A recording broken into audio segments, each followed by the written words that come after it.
ada ayam Pak ngumpul, jangan dikasih makan, dia rukun-rukun saja. Coba kepiuri jagung iso kabluan, sing merasa kalah yo diintimidasi, dikabluk ya toh, karena royoan jagung. Sama duniawiyah yang dihadapkan ini ada kalanya bersifat membakar panas, ada kalanya dingin. Mengapa jadi dingin? Karena jenengan itu besandarnya pada Allah, yaitu telah melakukan nafi isbat. Akhirnya yang muncul keisbatan dalam hati jenengan, penetapan keakuan Allah. Jadi akhirnya nggak ada masalah. Jenengan walaupun rumah belum punya lah, pekerjaan jenengan ini ya rok-rokasem, rok-rokasem kadang ada, kadang tidak. Yes, kita maklumi Pak, kita masyarakat nggak sama Pak ya, nggak sama. Kadang kerja itu gajinya juga nggak sama. Loh, itu loh gak jadi masalah bagi jenengan yang sudah itsbat, yang sudah makrifat pada Allah. Karena jenengan selalu ngetrapke la haula wala quwata illa billah. Udah. Bapak Ibu hadirin jamaah rahimakumullah. Sekarang timbul pertanyaannya, apa yang sudah jenengan butuhkan tentang ilmu tadi sudah dikasihkan Allah. Tinggal jenengan wayat tabiuna ahsanahu atau tidak. Tinggal jenengan mau enggak menjadi pengikut Rasulullah yang sebenarnya, terserah. Sebab mohon maaf, ada pengikut Rasulullah itu mohon maaf sebagai penggemar, ada pengikut itu betul-betul pengikut. Kata Allah, atiullaha wa atiur rasul. Siapa sebagai penggemar? Kitalah yang hanya beramal hukum syariah, tidak berakhwal hukum hakikat. Amal berarti jasmani Pak, akhwal berarti rohani. Kita umat manusia kebanyakan hanya mencondong terhadap amal hukum syariah tanpa akhwal hukum hakikat beliau. Mentoknya kita la ilaha illa huwa, tidak mau la ilaha illa anta wa ana, yang katanya saya dengar-dengar katanya nek mengikuti iku ngarekno melarat, ujiane akeh. Yes, enggak. Ada yang mengatakan belum cukup umur, nanti aja kalau 40 ke atas. Ada yang bicara syariatku sih turung teteh, syariat saya belum cukup. Aku tanya, barometernya ukuran syariat cukup sak pundi Pak? Hah? Nggak ada yang bisa jawab, nggak ada ukurannya Pak. Lah kados seperti kita sudah umur di atas 50 ke atas rata-rata, masa sih gak mau mondok lagi seperti waktu umur 20 tahun? Ayo, udah cukup. Apa syariat dalam dirimu itu gunakan untuk bertemu Allah. Udah, itu aja.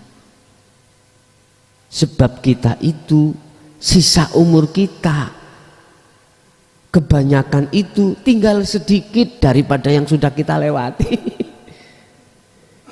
Kita lewati ada yang sudah 40, 50, bahkan niki banyak hampir 60, bahkan 70 ada. Ya. Bonus jenengan kantun pinten. Kok yo ribut masalah sarengat. Terus ribut terus masalah nasab torikoh terus, jangan. Udahlah. Cukup di sini ajalah. Sekarang kita sibukkan hakikat kita menuju makrifat di tengah-tengah syariat dan toriko. Ini itu sudah tidak masanya Pak, kita itu ribut-ribut, sudah enggak masanya. Udah enggak masanya. Mohon maaf, Al-An'am 79 itu tentang robitoh loh Pak ya. Penghadapan. Kalau hakikat mengajarkan kita tentang robitoh penghadapan ruh ini, wajihiyah, harus pada Allah. Loh ini loh yang namanya hablum minallah, langsung gak kadek kita itu mampir-mampir di makhluk. Kalau di sini sudah tidak bicara sanad, tidak bicara nasab. Iya Pak, Allah kan sudah dawuh, walakinnallaha yahdi may yasha, akan tetapi Allah lah yang memberikan petunjuk pada hamba yang dikehendaki. Jadi saya tidak muter no maneh nanggone mencolot putra, mancal putri, ndak. Udah langsung aja. Mana letak langsungnya? Ini wajah tu wajiyah. Sistemnya sirul asror. Beres wis. Umur jenengan lo kari piro? Wis gak zamane debat Pak, gak zaman wis. Masa sampean sudah tidak masuk masa debat mboten. Masa sampean kali kula niki sudah masa tekun beribadah, tekun madhep nang Allah, tekun nafi'ith isbat di setiap aktivitas apapun. Umur wis tuwek Pak, melakunya kita itu sudah duyuk-duyuk. Kita itu sudah bawa teken, motor ini gak dibuka no ya sodek. Kita jalan digecoi. Udah jenengan-jenengan sudah waktunya bau tanah. Udah nggak usah debat, nggak usah sibuk-sibuk apa saling klaim tentang sanad nasab, nggak usah. Ayo kita ajak umat kita, pengikut kita di dalam thariqah kita masing-masing untuk berobitoh langsung pada Allah. Wis, paham nggih? Bapak Ibu hadirin jamaah rahimakumullah. Kesimpulan terkait masalah mendem ning bumi humul, keakuan jenengan ancurkan. Dengan begitu maka dengan sendiri akan muncul keakuannya Allah yang berperan, keakuan Allah yang berjalan di dalam hati jenengan. Itulah zikir nafi isbat, itulah hakikat makrifat. Oke. Dengan begitu maka purna juga materi yang sudah kami sampaikan. Kita masuk pada sesi tanya jawab dan dialog. Waktu kami berikan kepada pengurus, monggo.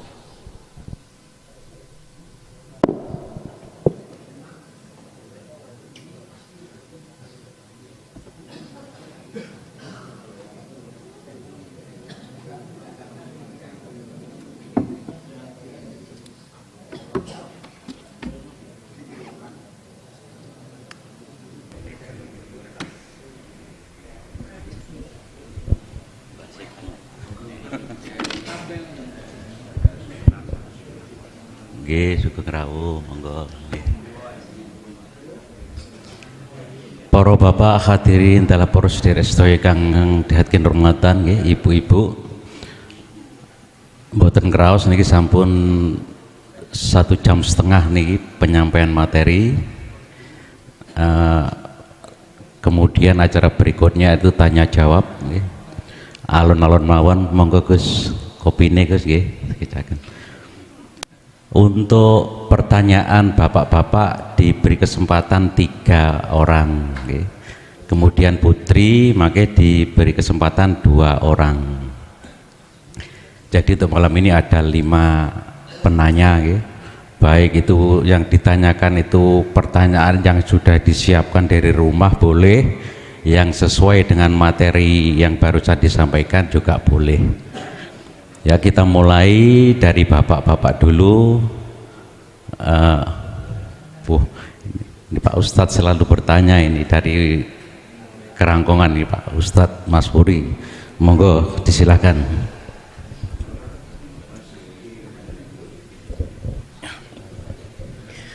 Assalamualaikum warahmatullahi wabarakatuh. Terima kasih kepada Kiai Mohlason. Tadi Bapak Kiai mengatakan, tanamlah apa yang kamu tanam di dalam bumi, atau wanabatnahum fil ardi. Dah kaitan dengan surah Al-A'raf ayat 96. Di situ dikatakan, walau anna ahlul qura amanu wattaqau la fatahna alaihim barakatim minas samai wal ardi walakin kadzabu fa akhadnahum bima kanu yaksibun. Yang saya tanyakan adalah amanu wattaqau di situ di mana letaknya Gus, dan apa yang harus kami laksanakan? Nah itu dari sini kan tidak membahas masalah syariat. Kalau syariat ya jelas. Ayat keberapa tadi? Ayat 96 Gus. Al-A'raf. Lah, di situ amanu wa taqwa, di situ apa isinya? Untuk bagi pelaku-pelaku hakikat marifat ini Gus, bisa memunculkan la fatahna alaihim barakatim minas samai wal ardi. Dan berikutnya, bagaimana untuk menghilangkan walakin kadzabu fa akhadnahum bima kanu yaksibun. Untuk menghilangkan itu bagaimana Gus? Ayat yang selanjutnya itu Gus. Untuk bagi pelaku-pelaku syariat marifat di situ Gus. Terima kasih. Wassalamualaikum warahmatullahi wabarakatuh. Waalaikumsalam warahmatullahi wabarakatuh. Amanu, beriman, wattaku, dan bertakwa. Iman yang bagaimana yang dimaksud ini? Apakah iman cukup di dalam nurul iman? Apakah cukup ataukah ini harus pada hakul iman? Yun sewu, saya teringat pada firman Allah tentang keislaman yang sempurna. Mengapa di situ yang dipanggil, yang dihai itu amanu, tidak muslimun? Masuklah kau orang-orang yang beriman di dalam agama Islam dengan sempurna. Ternyata banyak di antara umat manusia yang imannya jatuh di nurul iman, di mana imannya itu sebatas nama, bahwasanya innallaha huwa rabbi wa rabbukum, sebatas itu. Ternyata banyak manusia kita itu hanya berkelas syariat saja. Mengapa disuruh masuk Islam dengan sempurna padahal sudah iman? Medun lagi lah, turun lagi. Islam, iman, ihsan. Itu artinya mengapa dipanggil amanu, karena iman kita belum ihsan. Dengan kesempurnaan keislaman itulah nanti akan menjadi ihsan. Kesempurnaan Islam jatuhnya di makrifat jasmani juga rohani.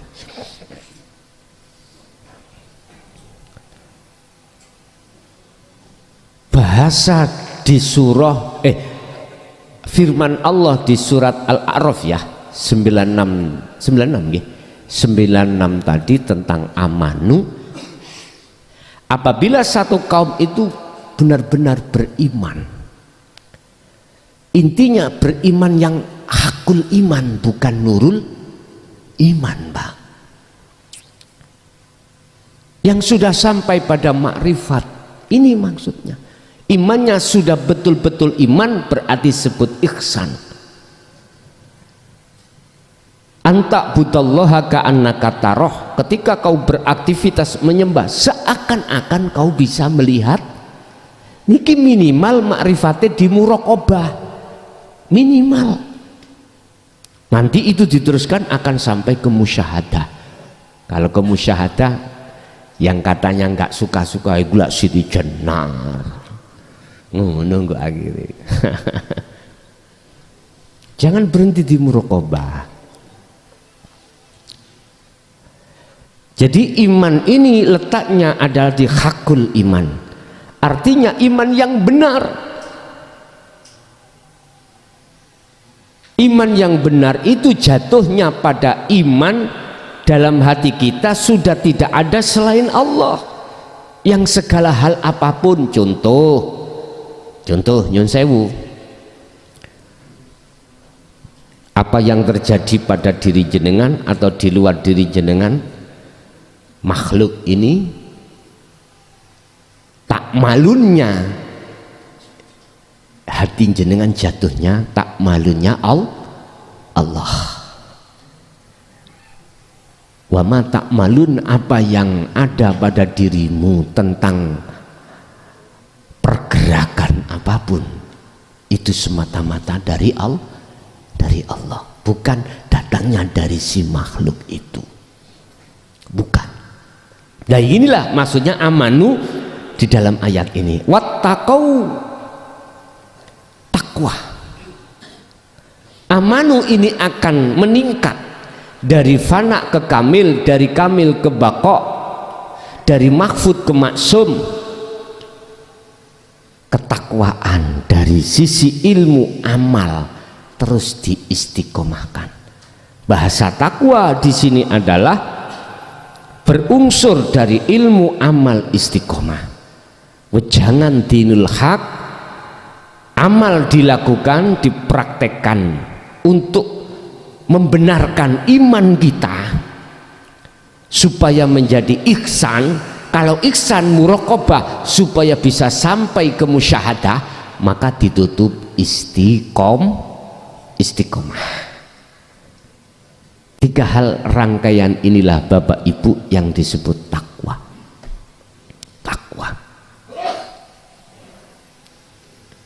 Bagaimana takwa?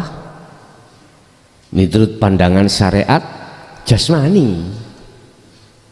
Kita ninggalkan larangan, jalankan perintah jasmani, disebut belum menyentuh rohani. Yang dibahas surat Al-A'raf 96 tadi adalah rohani. Takwanya rohani. Mana takwanya rohani? Tinggalkan iman selain Allah dan beriman pada Allah. Wa may yakfur bitaghut, barang siapa yang meninggalkan iman selain Allah, wa yu'min billah, maka betul-betul imannya hanya pada Allah. Siapa berjalan ke arah barat, maka secara otomatis semakin jauh arah timur yang ditinggal. Siapa yang hatinya terus ke Allah, maka semakin jauh duniawiyah akan ditinggalkan oleh rohaniyah. Otomatis sebaliknya, siapa yang berjalan arah timur, maka semakin jauh arah barat yang ditinggalkan. Terus yang kedua, bagaimana kita menjauhkan supaya tidak terjadi tentang kadzabu, akibat dari perbuatan kita. Ya kudu harus kita itu menafikan kita. Prosesnya adalah Az-Zumar 17:18 ya. Kita harus mengikuti Rasulullah. Tidak hanya syariate tapi yo sak hakikate. WR Supratman sudah ngomong, bangunlah jiwanya, bangunlah badannya. Ini tingkatan WR Supratman.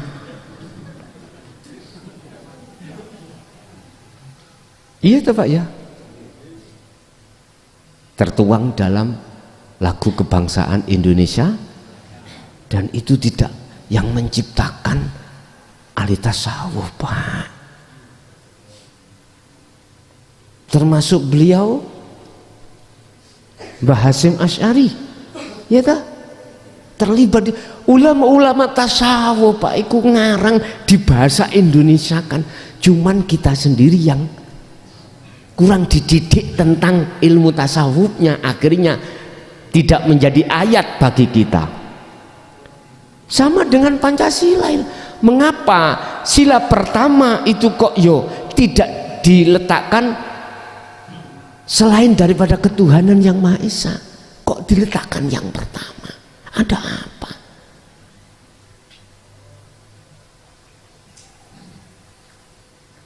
Ada apa? Itu kalau kita terjemahkan sangat luar biasa Pak. Makanya saya ke Lampung kemarin, kelangan meh 1 juta Pak. Iya, saya tes siapa yang bisa Pancasila dari umur ini, habislah sekitar 300. Terakhir siapa yang paham makna daripada sila pertama dan sampai terakhir, 500. Ada yang berdiri Pak. Waduh, ya sudah, konsekuensi kasihkan 500. Bukan karena momen politik, enggak Pak, kami enggak ada di situ, cuman menggugah terhadap emansipasi wanita, juga menggugah kelasnya seseorang umat manusia ini loh, cek meningkat, maksudnya di situ. Udah. Bagaimana cara kita untuk menghindar kadzabu di situ? Ya kita harus mengikuti apa petunjuk yang dibawa oleh Rasulullah. Walladzi arsala rasulahu bil huda wa dinil haq. Beliau diutus Allah dengan membawa petunjuk dan agama yang bertauhid. Ini harus kita ikuti. Setelah itu kita lakukan dengan terus menerus, barulah di situ nanti akan ketemu bahwasanya bukan kita yang melakukan, tapi yang melakukan Allah. Akhirnya ayat yang mengatakan kadzabu atas dasar apa yang kita lakukan, kita lakukan sudah nggak ada. Ini ada kaitannya dengan bigori hisab dulu. Hamba manakah, siapakah yang tidak dihisab oleh Allah? Hamba yang sudah sampai pada makrifat Allah. Ini kan nggak ngaku-ngaku sudah. Sholat ya sudah tidak diaku sholatku hamba, enggak toh Pak? Apapun nggak diaku. Malah itu yang diakukan Allahnya. Artinya kita itu nggak punya apa-apa. Ibarat dompet, kalau duitnya apa sih kok hitung? Ada orang bawa dompet nggak ada uangnya, ngitung duit, itu uang gendeng. Kan nggak masuk ya Pak ya. kalau dihitung kalau ada uangnya. Artinya masa sih Allah akan menghisap dirinya sendiri? Enggak ada. Saged dipaham nggih? Itu untuk kita menghindari dari kadzabu tadi, Pak ya. Berarti kita harus kembali pada Allah dalam kemakrifatan. Terserah Allah meletakkan kita di makrifat mana, muraqabah ataukah musyahadatul fana wa kamil wa baqo. Iku urusannya Allah. Yang terpenting kita adalah atiullaha wa atiur rasul. Pegang takwa secara hakikat, di tengah-tengah takwa secara syariat. Oke, ada lagi.